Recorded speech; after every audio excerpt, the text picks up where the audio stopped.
Hi everyone, my name's Rebecca and I'm an ichthyologist slash PhD student studying the evolution and morphology of Loricariidae, which are plecos. So this video I'm really going to look in at the size of fishes and how we measure the length of our fishes and our understanding of that as a hobby, maybe more opposed to how science might look at the length of fishes. So a lot of people, when they go online and research, they will look at the length of a fish that, the length a fish can potentially get. And most websites just list this measurement, whether it's in inches or in centimetres. So these websites listing them only in centimetres or inches only tells you half the story. In science, I've mentioned it before, we have several measurements to measure fishes. So the main one being, of these measurements being standard length, and this is seen as generally the most reliable. Unlike what many would think, this goes from the tip of the head to the end of the caudal peduncle. This excludes the tail, and tails can be quite substantial. So websites aren't listing this, and are they actually using total length, which is from the tip of the head to the end of the caudal fin, the tail? But some fish also have really long extensions and these can be damaged. Some fish just have long fins, and obviously with domestic types you'll have different fin lengths depending on species that have been domesticated or selectively bred. They might have varying fin lengths depending on variety, and should that really be included in when we think of fish lengths? So if you think of Betta splendens, does the length of a placat, including a tail, really make a difference to the size of the tank compared to if you were going to go for a like a veil tail or half moon? Or double tail, whatever, any of the long fin variants? Does it make a difference to the tank size? But also equating for this, maybe if they do have that longer caudal extension, and maybe it could be damaged. But in science we use a lot of standard length, and whenever you'll see it listed as SL and then, abbreviated to standard SL, even though it will say earlier on usually that they're using standard length. You might also notice websites referencing standard length, or maybe they might be using other measurements such as total length or fork length, which is to where the tail might fork, but not all tails fork. So that is really important to recognise, and people really need to understand that different websites will be listing the lengths of their fishes and they might not actually be listing which length they're using.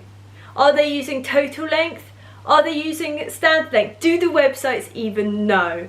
Because that depends where they're getting their resources from, because they might be copying it off another website that doesn't know, but then they're also might be using it from a paper that's using one or the other, and that just really creates issues, because how do you know how big your fish is going to get, because the website's not even saying which measurement they're using, and it might not seem substantial, but for some fishes it makes a big amount of difference. So it's really important to specify what measurement you're using. So a good way to identify a reliable website is that they will list whether they're using standard length, total length, ideally next to each measurement or as a website in total. Still, there are good websites that don't, but it can make a massive difference to the size of aquarium you actually need. So it's actually quite important, because a lot of people will think, or they'll see that this fish needs to be this big, this is the fully grown length, and they're like, oh, my fish is that big. But are they including the tail in that measurement? And especially if you're looking at breedable size, you're going to want something that's ideally bigger. Another aspect of this is that not all fish have the same shape. So while typical fish shape is like that, you've got examples like discus. If you're going to measure standard length, it's going to be considerably shorter. And if we look at other aspects of their size and shape, unlike, Pterophyllum, which is your angelfishes, which can have considerable height, such as Pterophyllum altum, So you're really thinking about height more than you are thinking about length. Although when it comes to aquariums, fish utilise that, horizontal space. They'd be using sort of the flat plane. So that's the plane you want for activity almost. But you want to cater for that height. And also the fish not outgrowing that height particularly, because fishes are very adapted to water pressure. So if they're going to be dealing with less pressure than they would normally, then you might be getting issues with actual development of the fish, or even how they're actually swimming and mobility wise. And it's quite well sort of noted in goldfish anyway, that depth of the water does make a massive difference to morphology. But whether that happens in wild fishes could actually be, well, important. But the point I'm trying to make, I'm going to make it throughout the video, is that your fish, you might be looking at one measurement, but it might not be, it probably is very underestimating the size of this fish can get to as an average. But another aspect of this is that, oh, so that's the vivarium's light's just gone off. But another aspect of this is a lot of these are based on potentially papers. Papers don't always include the largest fish anyway. And then you've got the reliability of different sources. Sometimes they might be excessively large. Sometimes you're looking at the largest the fish can potentially get to. And within one species there will always be a range of sizes, but you're going to get outliers. And a lot of people really like the bottom outliers for some aspects, because they're like, I don't need that big of a tank because they only get this big on average.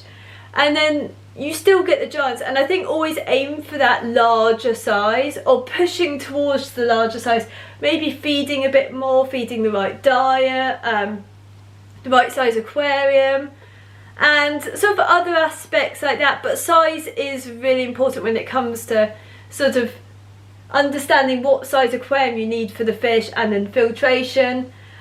But I find it really a pain with Loricariidae, where people will see that, say, a barren cichlids only grows to barren cichlids at Xanthelis, or the majority only go to 24 centimetre standard length. Firstly, in the wild there's plenty of examples much larger standard length, over like 30 centimetre standard length. Secondly, they're not that slow growing naturally, but that's still a considerable length when you look at the tail takes up, well, it's most of the body, and then the tail as well. Panax, another one, their tails can be substantially large. And if you're thinking, oh, that includes a tail, you've got a gigantic fish ahead of you, because those tails can be of some size. Even like Hemiancistrus subviridis and Balancistrus dermatoides, they've got that emergent, is it? I forget the name of the tail type, but it's quite large. So the thing is that your fish is going to get bigger than what most, if you're caring for it properly, it's going to get bigger than what most websites will list them at. Especially if you're keeping them long term and looking at long term care, rather than them living half or quarter of their lifespan, living a potential full of their lifespan, which is a challenge in itself. Especially when you're thinking these fish can live decades, there's plenty that can go wrong in decades, and fishes, they're sensitive to all sorts, so when something goes wrong, it can really go wrong. But that's kind of the point of the video. It's very short. It's just looking at really how we measure fish and really think about how we care for them in the aquarium based on that. So thank you for watching. If you've got any video ideas, they'd be brilliant. Just put them in comments. I'll do what I can. I don't know how busy I'll be in the future, but thank you for watching. If you like my videos, please subscribe, comment, like, whatever, share them, I don't mind. Anyway, thank you for watching.